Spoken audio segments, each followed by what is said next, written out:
ठाकरे बंधू एकत्र यावेत अशी सदिच्छा आहे असं वक्तव्य मुनगंटीवारांनी केलंय।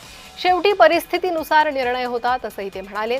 महायुतीत शक्य तिथे युती करू, युतीचे प्रयत्न शेवटच्या क्षणापर्यंत करावे लागतात असंही मुनगंटीवारांनी म्हटलंय। मुनगंटीवारांनी ही प्रतिक्रिया दिलेली आहे ठाकरे बंधूंच्या युती संदर्भात।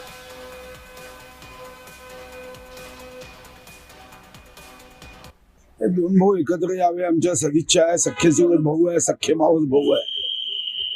आता मुंबईमध्ये त्यांचा जीव आहे आणि जेव्हा मुंबईत जीव आहे तेव्हा जे जे प्रयत्न त्यांना करता येईल ते प्रयत्न दोन भाऊ आणि त्यांचा पक्ष करणार आहे। महायुतीत शक्य तिथे युती करू असं मुनगंटीवारांनी म्हटलेलं आहे। त्यासोबतच ठाकरे बंधू एकत्र येतील त्यासाठी सदिच्छा आहे असंही वक्तव्य मुनगंटीवारांनी केलेलं आहे।